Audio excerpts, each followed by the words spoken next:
L'intervention croisée qui a lieu là maintenant est une intervention croisée donc à 6 voix au total, donc plusieurs personnes qui représentent les universités d'Angers, les universités de Nantes et Le Mans Université, donc qui interviendront sur un projet qui s'appelle TICSA, projet innové, expérimenté, accompagné, qui a été créé dans le cadre du CPER, contrat plan État-région de la région Pays de la Loire, financé également par les 3 métropoles, Nantes, Angers et Le Mans, et également donc par l'UBL qui pilote ce projet. Donc voilà, c'est un projet qui porte sur un réseau de salles d'innovation pédagogique qui ont été créées donc dans les BU, les bibliothèques universitaires, pardon, des 3 universités précitées. Voilà, je vais laisser la parole à Angers. Merci beaucoup.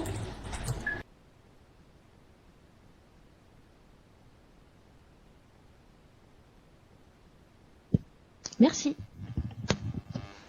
Merci Amandine. Bonjour à tous, donc Nathalie Lusson, responsable du LabUA. Le LabUA, c'est un service d'appui à la pédagogie de l'Université d'Angers au sein de la DDN, la Direction du développement du numérique. Donc aujourd'hui, on m'a demandé de vous faire un petit focus sur les salles d'innovation pédagogique à l'Université d'Angers. Et par rapport à la présentation d'avant, je voulais rappeler que le site de l'Université d'Angers, finalement, il est assez élargi. On a 2 campus, un sur Belle-Beille et un sur Saint-Serge. 7 composantes qui se partagent ces 2 sites. Bon, j'ai mis 3 et 2 et 2. C'est un peu 3,5 et 2 et 5,5. Bon, sans rentrer trop dans les détails. Et donc 2 sites pour la bibliothèque. Une bibliothèque sur le site de Saint-Serge et une bibliothèque sur le site de Belle-Beille. Tout ça pour mieux comprendre aussi ce qu'on va dire après et faire écho à la centralisation dont on a parlé sur la conférence d'avant.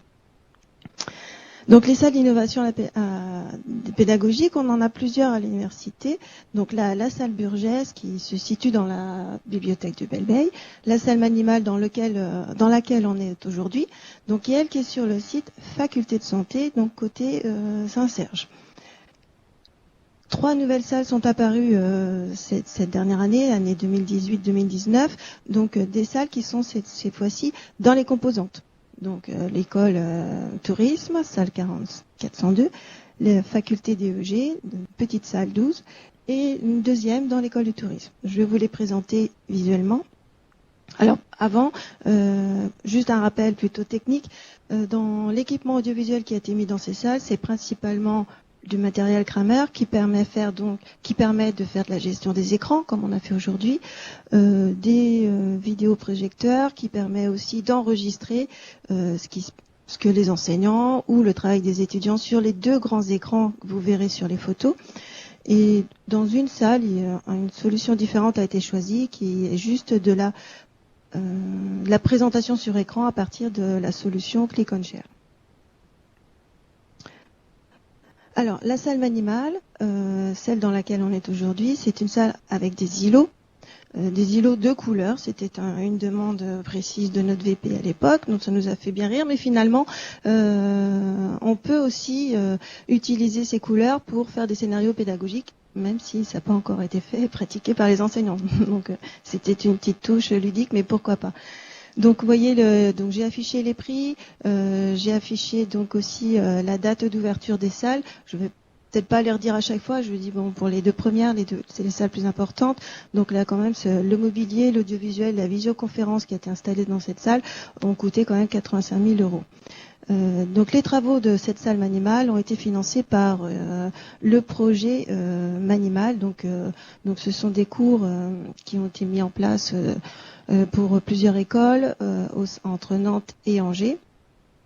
Donc pour ce projet-là, ont été installées des salles à la faculté de santé, à l'ESA, Oniris et l'université de Nantes aussi, je crois. Je me trompe peut-être. La salle Burgess, alors à l'opposé, on repart sur le campus Belle-Beille, qui est identique, avec 7 îlots, donc 98 500 €. Donc ça, c'est une salle qui a été financée par la région.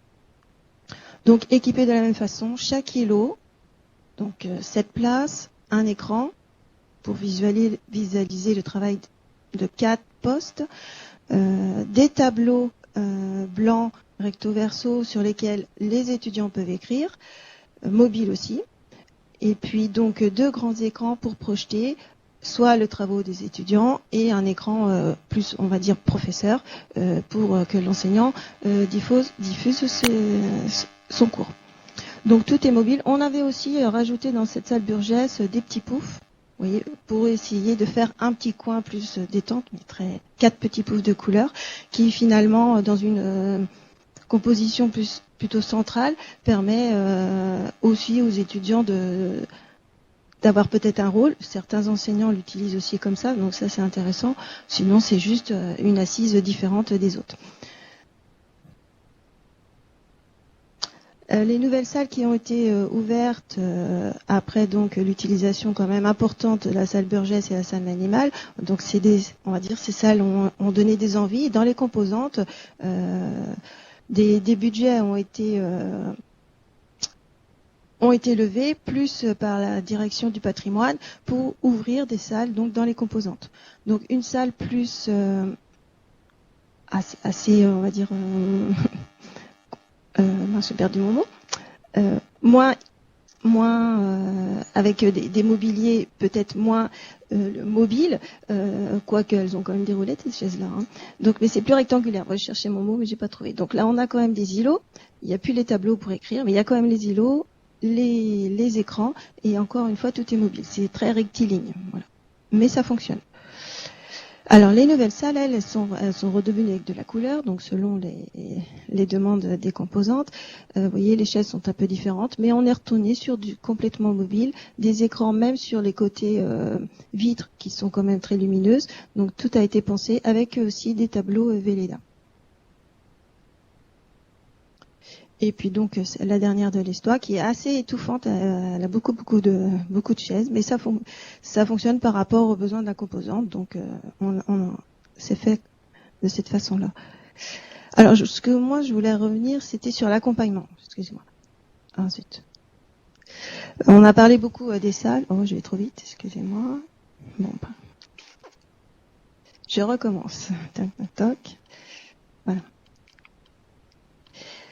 Ce que je voulais aussi discuter ce matin, c'était l'accompagnement des enseignants et comment on a utilisé cette salle. Parce que notre salle Burgess, c'est celle de la bibliothèque de Bilbeil, elle est donc suivie par le Labua. Les autres salles sont suivies par les scolarités des composantes. Donc c'est un peu différent. Par rapport à la salle Burgess, donc nous on a souhaité mettre en place un accompagnement particulier. Donc Amandine, elle est aussi dans l'équipe du Labua et c'est la personne principale qui va répondre pour la réservation des salles. Pour la réservation des salles dans les composantes, ça va être la scolarité. Voilà. Donc ça c'est 2 façons de fonctionner pour l'instant. Donc pour l'accompagnement des salles, on a aussi mis en place des ateliers de formation dans le cadre des Midis du Lab, donc avec Amandine qui est chargée de faire ces ateliers. On a des formations à la carte, des équipes pédagogiques. Donc quand une équipe ou un enseignant demande à réserver la salle, en tout cas je parle bien de la salle Burgess, on lui accorde le créneau en lui demandant quand même avant qu'est-ce qu'il souhaite faire dans cette salle, on espère que ce ne soit pas un enseignement traditionnel, au contraire.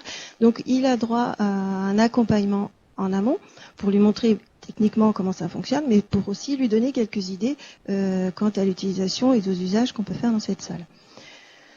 On a vu aussi former carrément des équipes qui, après avoir pris connaissance qu'il existait cette salle-là sur le campus de Bilbeil, souhaitaient en savoir plus. Et là, donc ça c'est intéressant de pouvoir discuter avec eux. On va dans leurs locaux, c'est nous qui nous déplaçons dans leur bureau ou dans leur salle à eux, et on discute sur comment on peut travailler dans cette salle. En tout cas, on propose à chaque fois un rendez-vous pour leur montrer la salle et leur rappeler comment elle fonctionne. Sur notre site du Labua, donc il y a un formulaire de réservation auquel on a aussi affiché les résultats de CEL4. En fait, on remonte l'emploi du temps CEL4, comme l'emploi du temps géré ici à l'université pour toutes les salles de cours. Ainsi, l'enseignant peut voir quand est-ce que la salle est libre, la réserver, et dans ce formulaire, on lui demande de préciser qu'est-ce qu'il compte faire dans la salle. Dans cette page sur notre site web, on a aussi mis en en téléchargement, l'outil Kramer, donc en fait qui permet justement à toutes les personnes de la salle, enseignants et étudiants, de pouvoir projeter leurs documents de leur ordinateur, de leur tablette ou de leur smartphone sur les écrans. Et donc le planning, donc ça je l'ai dit.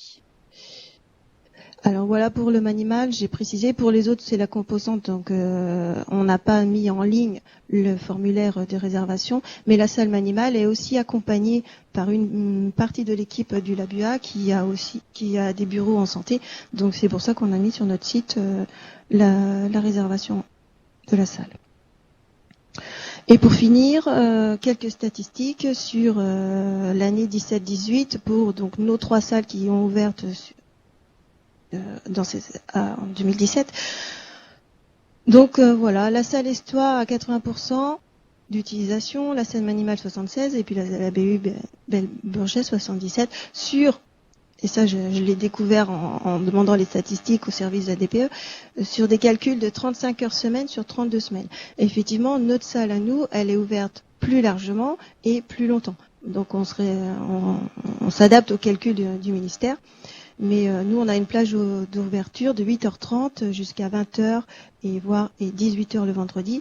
Et ça laisse beaucoup de place pour les enseignants pour faire des cours, des ateliers et aussi sur le temps du midi et 2. Et là, c'est pas compté dans les statistiques. Donc voilà. Je vais laisser la parole à ma collègue avant de répondre à vos questions tout à l'heure. Merci Nathalie. Du coup, juste le temps de basculer les... Est-ce que tu peux te déconnecter du coup, Nathalie? Il faut juste qu'on récupère le code. Alors, 2252, tout le monde va le savoir. Voilà, le code de la salle Manimal à Angers est 2252.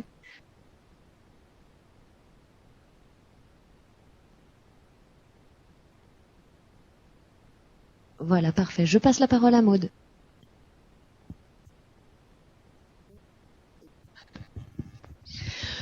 Bonjour, donc je suis Maude Puot et je travaille à la bibliothèque universitaire d'Angers, donc dans les 2 bibliothèques qui ont été citées. Et moi, l'objectif de mon intervention, c'était plutôt de donner un retour d'expérience côté BU de l'intégration d'une salle d'innovation pédagogique dans une bibliothèque et de comment on avait pu l'expérimenter, le vivre. Alors le contexte, Nathalie l'a rappelé, donc je ne vais pas m'y attarder, c'était l'installation en 2017 d'une salle d'apprentissage actif au sein de la BU Belleveille. Et donc cette salle est gérée par l'ABUA, qui est le service d'innovation pédagogique de l'université. Et en parallèle, l'installation de l'équipe du LABUA dans nos locaux. Donc à la bibliothèque, on partage à la fois cette salle d'innovation pédagogique et les locaux, les bureaux. Voilà. Donc on a des expériences très différentes. Il y a cette salle Burgess qui est gérée par le LABUA avec mobilier mobile et solutions technologiques, j'y reviens pas. Et puis parallèlement, dans les 2 bibliothèques, on a toujours d'ailleurs des salles gérées par la bibliothèque. Alors le Carré Carmin qui se trouve sur la BU Saint-Serge, qui a ouvert dès 2014, donc c'était très vite après l'extension de la bibliothèque.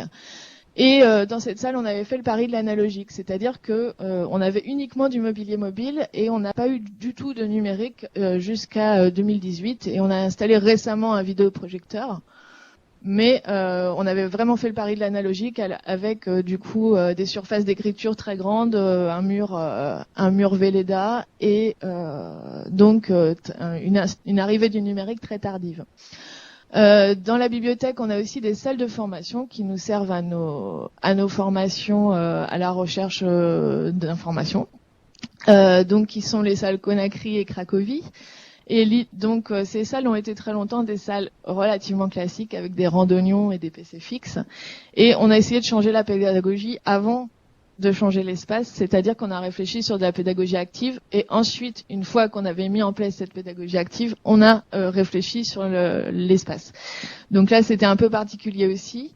Donc on a eu un vidéoprojecteur interactif et depuis 2018 du mobilier mobile. Et puis dans la bibliothèque Saint-Serge surtout, on a beaucoup d'espaces intermédiaires. C'est-à-dire des carrés groupes qui sont réservables pour le travail de groupe en autonomie.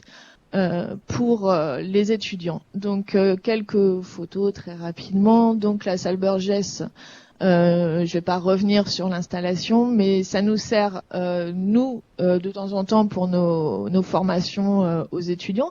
Et puis, ça peut aussi servir en mode réunion collaborative. Alors là, par exemple, c'est l'accueil de collègues d'autres universités sur un principe de visite active avec des entretiens avec des usagers. Le carré carmin, donc vous voyez ici effectivement pas du tout de numérique, et ça n'est pas un rassemblement de gilets jaunes, mais on avait accueilli des collègues bibliothécaires d'autres universités pour des visites à vélo, donc c'est pour ça que tout le monde a un gilet jaune. Les carrels réservables, voilà, qui ont des modalités assez différentes. Alors il y en a qui sont équipés d'écran, d'autres pas, et qui sont des petits carrels de 3 à 7 personnes, et qui sont vraiment réservables via notre site et utilisables selon les besoins des étudiants. Et puis les salles de formation, donc qui peuvent être aussi bien placées en mode très collaboratif que face aux vidéoprojecteurs. Donc vous en voyez 2 exemples ici. Et la particularité de nos salles de formation, c'est qu'elles sont, quand elles ne sont pas utilisées pour les formations à la recherche d'informations, elles sont utilisées en salle de travail de groupe par les étudiants. Donc on a pu bénéficier pour ces salles de l'expérience de la salle Burgess, puisqu'on a vu aussi quels usages étaient faits dans cette salle Burgess, et donc du coup des choses qui ont pu nous servir pour l'installation aussi. Alors, ce qu'on a pu se dire au début, quand on a eu la salle Burgess, quand la salle Burgess s'est installée dans nos locaux, c'est quand même qu'on perdait notre salle de réunion, puisque du coup, on n'avait plus de salle de réunion du tout, ce qui pour une équipe de plus de 25 personnes pouvait être assez problématique. Donc, ça nous a effectivement obligés à revoir un petit peu l'organisation de nos locaux, à se serrer un petit peu plus dans les bureaux aussi. En réalité, ça nous a obligés aussi à réfléchir sur notre mode d'organisation interne, et ça, c'était très bénéfique. Alors, effectivement, dans la réalité, il y a pu avoir quelques difficultés, et ça fait aussi partie du retour d'expérience de les présenter. Par exemple, des petits conflits d'usage avec les usages en cours dans la BU. Donc, on accepte, par exemple, la nourriture dans la BU, mais pas les repas, c'est-à-dire des choses qui ne font ni miette ni tâche. Dans la BU, il y a aussi un zonage, donc avec une zone où les gens peuvent parler en groupe, une zone calme et une zone silence. Or, la salle Burgess donne sur la zone calme, ce qui était parfois assez problématique parce qu'ils sortaient d'une salle où ils avaient pu échanger assez fort et très librement, et donc ils arrivaient dans une zone calme, et donc il y avait parfois quelques conflits d'usage. Le revers de la médaille aussi pour nous, c'était que c'est une salle très utilisée, la salle Burgess, du fait aussi des horaires d'ouverture de la bibliothèque. Elle est très utilisée par les enseignants, donc du coup, on a peu de possibilités pour nos propres usages, y compris nos formations à la recherche d'informations. Donc c'est pour ça qu'il est important pour nous de pouvoir aussi bénéficier de salles qui nous sont propres. Il peut aussi y avoir un brouillage encore parfois sur la responsabilité de la gestion de la salle, c'est-à-dire que certains enseignants contactent la BU plutôt que de contacter le LabUA pour réserver la salle, donc on les renvoie systématiquement vers le LabUA, mais effectivement le fait que ce soit dans nos locaux peut provoquer parfois un petit brouillage. Et alors, pour le carré carmin, qui est la salle qu'on gère, du coup, il y avait aussi le risque de pallier un manque de salles dans les UFR, mais qui peut peut-être être aussi la difficulté pour la salle Burgess. C'est-à-dire que l'augmentation des effectifs étudiants étant ce qu'elle est, les salles deviennent un besoin criant dans les UFR, et parfois, ces salles sont sollicitées parce qu'il n'y a plus de salles ailleurs aussi. Et puis pour le carré carmin, donc ces salles qu'on gère, il y avait aussi ce conflit entre l'usage pédagogique et puis l'usage autonome en tant que salle de travail de groupe, puisque toutes nos salles, nous, sont utilisées en tant que salle de travail de groupe quand elles ne sont pas utilisées en usage pédagogique. Donc il peut y avoir ce conflit puisque nous sommes vraiment dans une BU en saturation la plupart du temps. Donc ça, c'était les quelques difficultés, mais il y a surtout des avantages. Déjà le fait de pouvoir bénéficier d'un espace vraiment adapté aux réunions collaboratives. Donc quand je dis qu'on a changé nos pratiques aussi en interne, c'est-à-dire le fait d'intégrer ces espaces a pu aussi nous permettre de faciliter les réunions en mode collaboratif. Donc, usage de cet espace pour nos réunions, pour nos propres formations. C'est un type d'espace aussi qui sème dans la BU, donc on essaye de développer de plus en plus ce type d'espace informel aussi dont John parlait tout à l'heure. Et puis du point de vue usager, on l'a vu aussi dans les schémas de John, il y a un gain forcément en visibilité, en attractivité pour la BU. Le fait d'intégrer une salle comme ça, les gens passent dans la BU, ils voient les différents espaces, les différents services qu'on peut leur offrir, et forcément il y a de la visibilité et de l'attractivité en plus. Donc, comme je l'ai dit tout à l'heure, par rapport à nos salles de formation, notamment, on a pu gagner en expérience sur l'installation et l'organisation des autres salles qu'on gérait en propre. Donc ça a été aussi très bénéfique pour nous. Pour nos équipes, il y a aussi un aspect de formation continue, à savoir que les questions pédagogiques qui peuvent être abordées dans le cadre des matinales ou des midis que propose le LabUA, ça permet aussi pour les équipes d'avoir une meilleure vue sur ce qui se passe au point de vue pédagogique dans l'université. Et pour nous, il y a vraiment un aspect de formation continue qui est important, notamment pour nos propres formateurs en interne à la BU. Et puis au niveau politique, nous, ça nous permet aussi de jouer notre rôle d'acteur pédagogique à part entière. C'est-à-dire qu'on peut collaborer avec les autres acteurs pédagogiques, les gens nous voient aussi, et c'est important. Donc pour nous, ça a été quand même beaucoup plus de bénéfices que de difficultés par rapport à cette expérience-là. Alors les enjeux politiques, pourquoi c'est important pour les BU d'investir dans ce type de salle ? Parce que je pense que actuellement la valeur ajoutée des bibliothèques, ça n'est plus dans les collections, c'est vraiment dans les communautés qu'elles agrègent. Alors c'est ce que dit Lorcan Dempsey qui travaille à l'OCLC notamment. C'est vraiment une idée qu'il défend beaucoup. Donc les bibliothèques, ce sont les gens et c'est ce qu'ils font ensemble. Et donc ce type d'espace va vraiment favoriser cette valeur ajoutée-là qui est dans la communauté plutôt que dans la collection. Et le rôle des bibliothèques, ça va vraiment être de proposer des espaces d'apprentissage formels, comme on l'a vu, ou plus informels, et de permettre en fait aux gens de travailler ensemble et de créer des nouvelles choses ensemble. Si on rend plus facile le fait de débattre, de réfléchir, de partager des idées, d'en produire, c'est ce que défend notamment Donna Lanclos, qui est une anthropologue qui travaille à la bibliothèque d'Atkins. C'est que le vrai rôle politique des bibliothèques, c'est de faciliter et de rendre plus facile le fait d'échanger des idées, justement. Et que c'est là qu'on va jouer notre vrai rôle de bibliothèque, c'est-à-dire participer à la formation du citoyen. Voilà.